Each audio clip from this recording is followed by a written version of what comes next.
El mundo desde el aire. Montana, Estados Unidos. A continuación,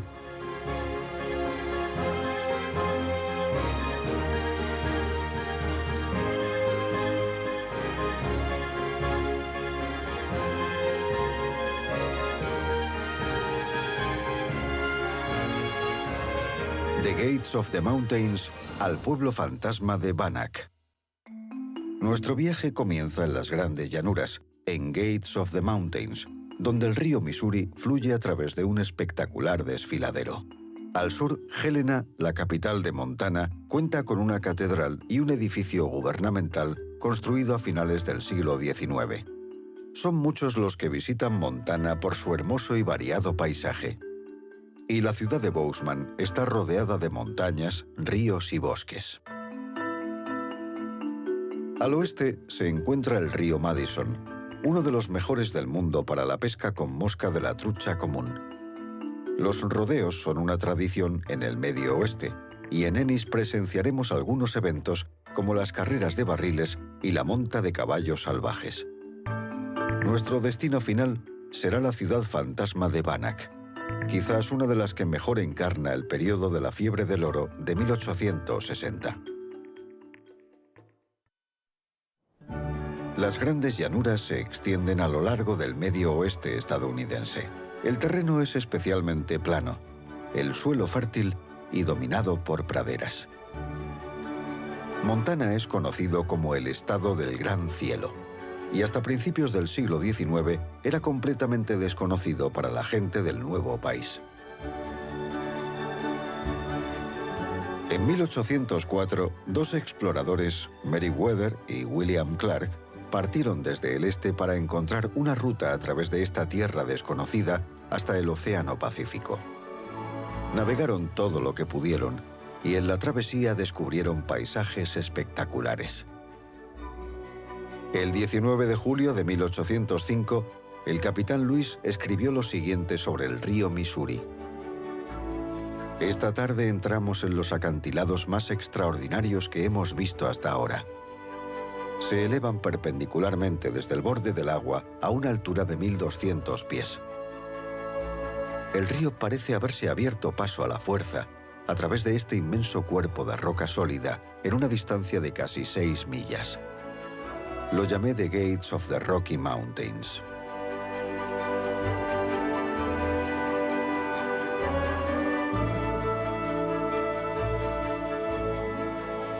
Hoy este inconmensurable cañón es conocido como la entrada a las montañas rocosas. Lewis y Clark aún estaban lejos de las verdaderas montañas rocosas. Es uno de los hitos más reconocidos de la expedición de los exploradores. En 1964 se creó un área salvaje de aproximadamente 116 kilómetros cuadrados, lo que significa que, salvo embarcaciones en el río, no se permiten vehículos motorizados o mecanizados, incluidas las bicicletas. Tampoco hay carreteras ni edificios. Sin embargo, hay más de 50 senderos para excursionistas y se puede acampar y pescar con un permiso. La entrada a las montañas es uno de los destinos más populares de Montana, y para los turistas menos enérgicos, los barcos navegan por este impresionante desfiladero.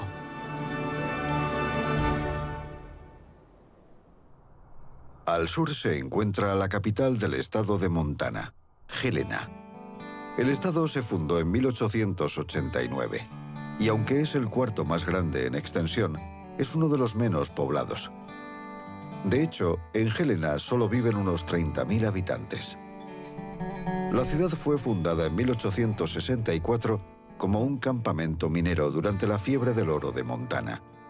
Se estima que durante 2 décadas se extrajo oro por valor de $3.600 millones en la zona, lo que la convirtió a finales del siglo XIX en una de las ciudades más ricas de Estados Unidos.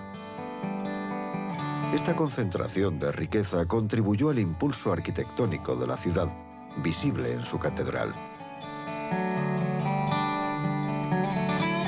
Su construcción comenzó en 1908 y para esta catedral católica se optó por un diseño gótico basado en gran medida en una iglesia de Viena. Lo más destacado son sus torres gemelas de 70 metros, cada una de ellas coronada por cruces de casi 4 metros de altura y recubiertas de pan de oro.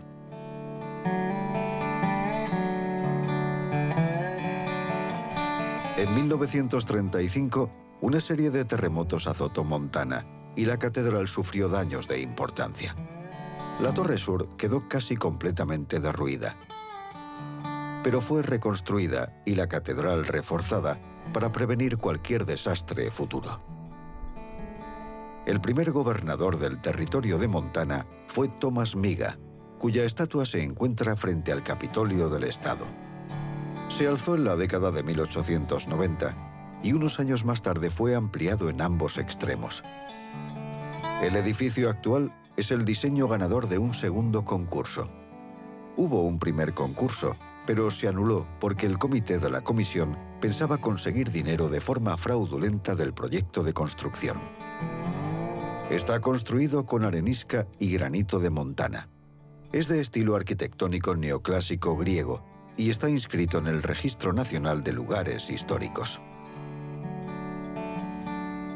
La cúpula está recubierta de cobre y soporta una estatua de la libertad conocida localmente como Lady Liberty.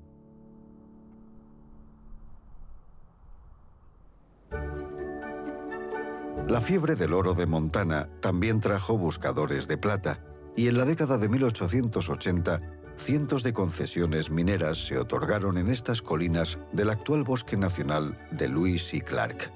En 1877, Montana fue el estado que más plata produjo, el equivalente a 15,5 millones de dólares. Pero a medida que los mineros la extraían a más profundidad, la plata contenía un mayor porcentaje de zinc, que era más costoso de separar. En 10 años, la fiebre de la plata terminó. Como resultado, las pequeñas ciudades que crecieron para cubrir las necesidades de los mineros fueron abandonadas gradualmente. Esta es la historia de una de ellas, Castletown.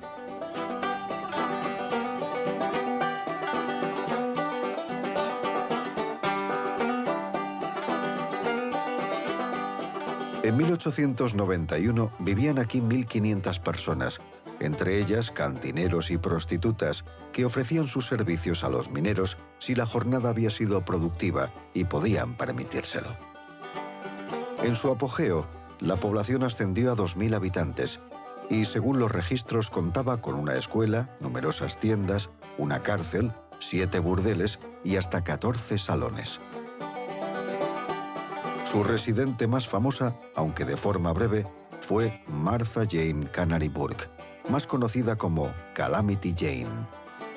Una mujer fronteriza, alcohólica, que luchó contra los amerindios, que a veces ejerció la prostitución y que llegó aquí para abrir un restaurante en la década de 1890 con su esposo. Pero fueron arrestados a las pocas semanas por deudas y abandonaron la ciudad para volver a Deadwood, en las colinas negras de Dakota del Sur. Como muchos otros pequeños pueblos mineros, con el fin de la fiebre de la plata, la ciudad murió rápidamente. Quizás por su aislamiento en una propiedad privada, donde se necesita permiso para visitarla, las ruinas de Castletown, que se están desmoronando lentamente, siguen siendo un conmovedor recuerdo de una época pasada.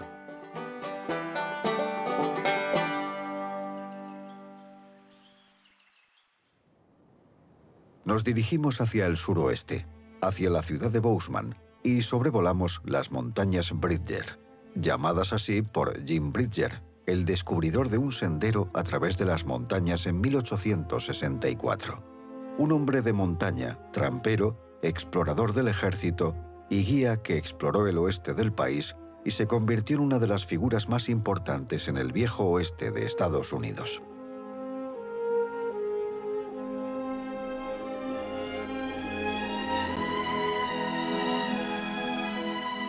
La cordillera Bridger traza una línea de norte a sur y su longitud es aproximadamente de 43 kilómetros. En otoño se pueden ver aquí águilas reales de paso hacia el sur, donde pasan el invierno procedentes de Alaska y el norte de Canadá. La cordillera ofrece grandes posibilidades para hacer senderismo y montañismo. El pico más alto es el Sacagawea, con casi 3.000 metros de altura. Sacagawea es una nativa americana que dirigió la expedición de Lewis y Clark por estas montañas cuando exploraron el país en 1805.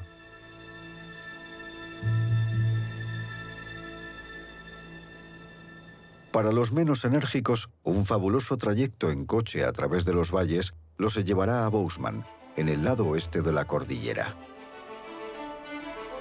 John Bozeman abrió el sendero que también lleva su nombre en 1863. Era una ramificación de la senda de Oregón y durante un breve periodo de tiempo fue utilizado por mineros y colonos para llegar a las áreas de oro y plata de Montana.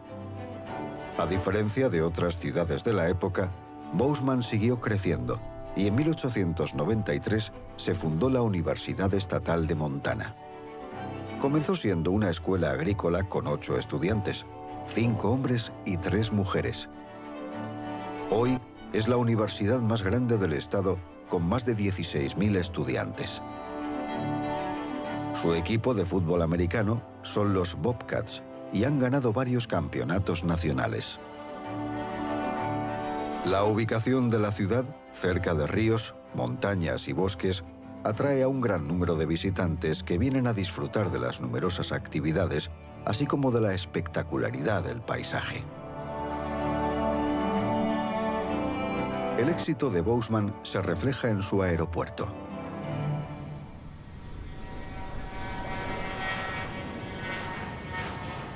El original se construyó en los años 40 y desde entonces ha aumentado en tamaño. Hoy se le conoce como el Aeropuerto Internacional Bozeman-Yellowstone. Por él pasan más de 1 millón de pasajeros al año y tiene servicios sin escalas a ciudades como Nueva York, Chicago, Denver y Las Vegas.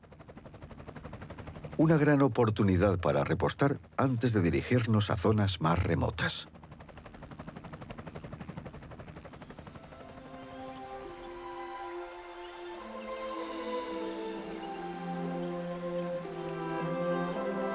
Este es el hermoso río Madison.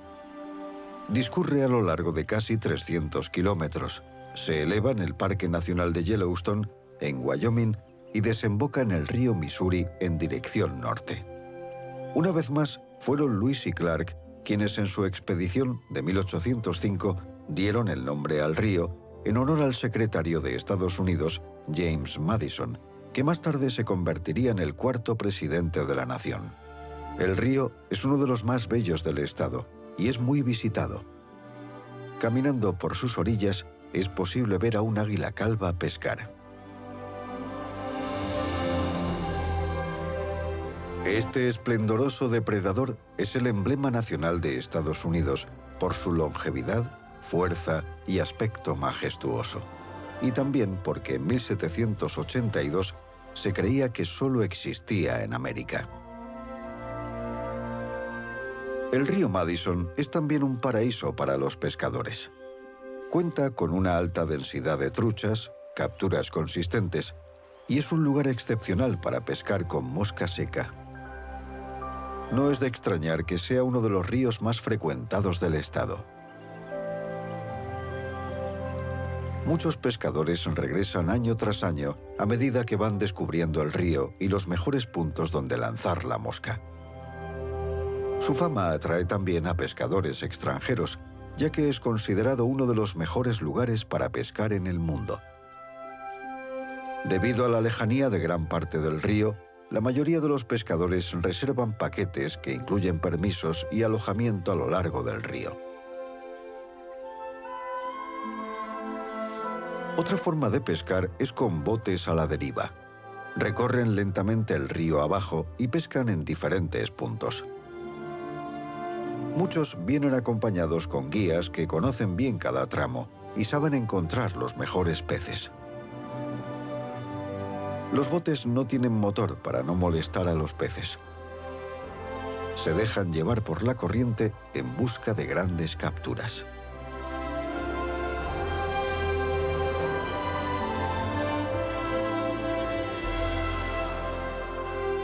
Otra actividad recreativa es navegar en kayaks, una oportunidad única para disfrutar del impresionante paisaje lentamente.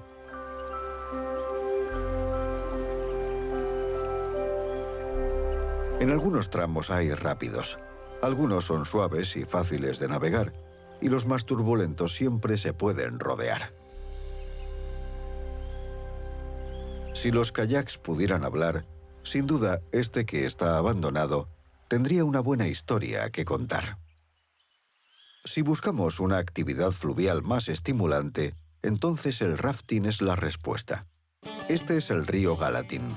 Fluye hacia el norte desde Wyoming, y en este tramo el agua es perfecta para el rafting. Las aguas blancas se clasifican en 6 tipos. Desde el tipo 1, con pequeñas zonas de turbulencias en las que no se necesitan maniobras, hasta las del tipo 6, que son efectivamente innavegables.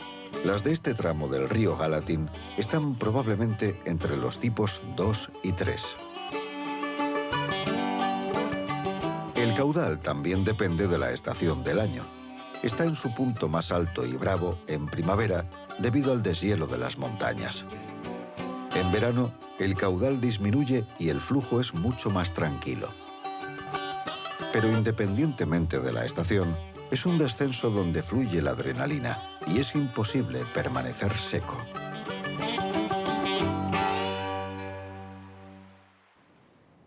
El Medio Oeste también es conocido por otra actividad deportiva que es realmente emocionante: los rodeos.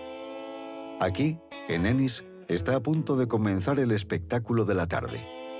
En 1882, Buffalo Bill, una leyenda del viejo oeste, creó el primer gran rodeo que llevó por todo el país. Con el paso de las generaciones, se ha ido convirtiendo en el moderno rodeo profesional y en una parte importante de la cultura estadounidense. Las diferentes disciplinas exigen una destreza asombrosa en la monta. Aquí hay 7 eventos principales: monta sin silla, derribo de novillos, lazo por parejas, monta con silla, lazo sencillo, carreras de barriles y monta de toros. No todos los rodeos tienen todos estos eventos. La carrera de barriles es una de las competiciones favoritas del rodeo, en las que tradicionalmente compiten mujeres. Deben completar un recorrido en forma de trébol, rodeando los barriles en el menor tiempo posible. Aquí demuestran tanto su fuerza y habilidad como la de los caballos. El derribo de un barril se penaliza con 5 segundos.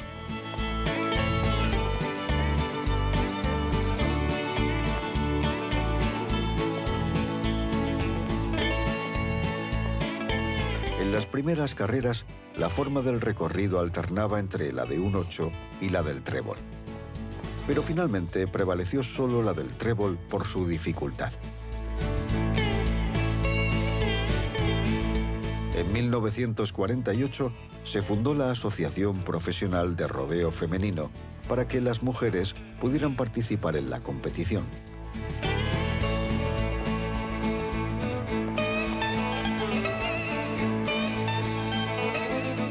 El siguiente evento es el lazo por pareja, la única prueba en la que hombres y mujeres compiten tanto en equipos de un solo género como en equipos mixtos. Si son buenos, todo acaba en segundos.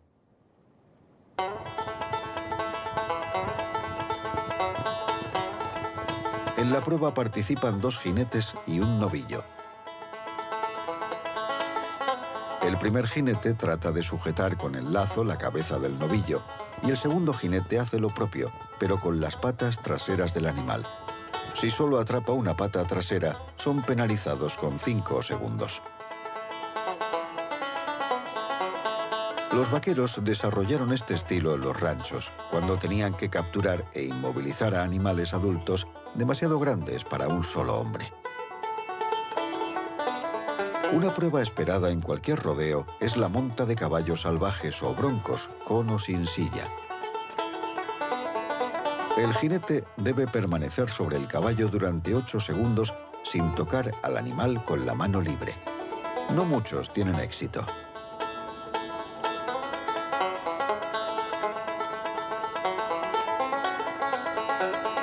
El jinete debe contrarrestar los movimientos del caballo, moviendo sus pies hacia adelante y atrás y jugando con los hombros. Muchos de estos caballos son criados específicamente para los rodeos.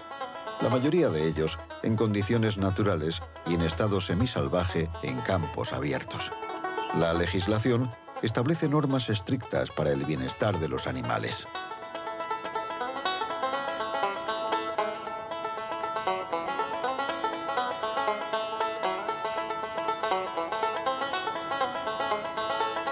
El jinete que logra permanecer los 8 segundos a lomos del caballo recibe la ayuda de los árbitros para descabalgarlo y es puntuado en una escala de 0 a 50. El caballo también recibe entre 0 y 50 puntos por sus saltos. 80 puntos es una buena suma y 90 una suma excepcional.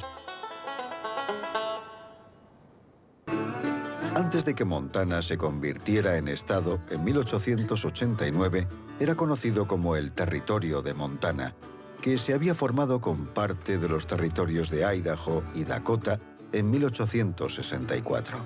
En ese momento, unas 20.000 personas habitaban una extensión del tamaño de Alemania. La gran mayoría eran nativos americanos. Con el descubrimiento del oro en la década de 1860, los buscadores llegaron para solicitar concesiones mineras y hacer fortuna. No había carreteras adecuadas, solo caminos entre asentamientos sin ley, lugares peligrosos a los que viajar. Se estima que en 1863, en un tramo de vía similar a este, hasta 100 hombres sufrieron robos y fueron asesinados. Uno de los primeros asentamientos de las minas de oro, que creció rápidamente con la afluencia de miles de buscadores y cazadores de fortuna, es Virginia City.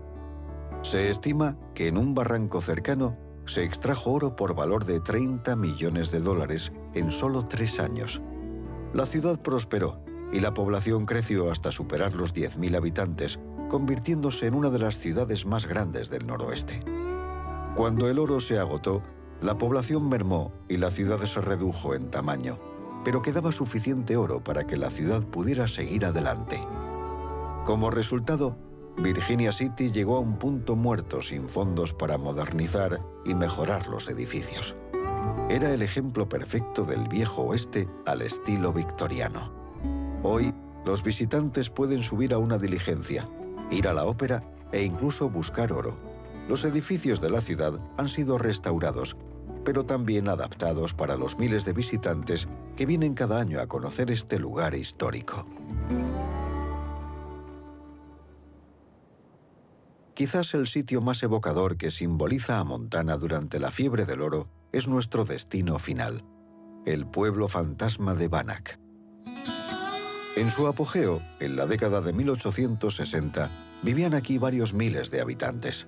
Era un pueblo extremadamente remoto y solo estaba conectado con el resto del mundo a través del sendero de Montana. Pronto se corrió la voz de que la pureza del oro de Bannack era del 99,5% y la ciudad fue conocida rápidamente como el nuevo El Dorado del Norte.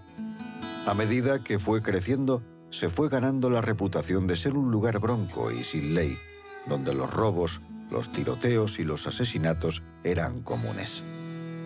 Un hombre llamado Henry Plummer fue elegido sheriff con la esperanza de que pudiera reducir la criminalidad, pero más tarde se sospechó que en realidad era el líder secreto de una de las bandas más grandes que robaba oro a los buscadores. Más tarde, él y sus ayudantes fueron ahorcados y enterrados en el elevado cementerio conocido como Boot Hill, nombre dado a muchos cementerios del viejo oeste durante el siglo XIX, en referencia a los pistoleros que murieron con las botas puestas. En los años 30, Bannack estaba desierta y abandonada a los elementos, pero se salvó en 1954 cuando fue convertida, junto a los alrededores, en parque estatal. Actualmente, más de 60 estructuras permanecen en pie para que los visitantes puedan revivir el viejo oeste americano.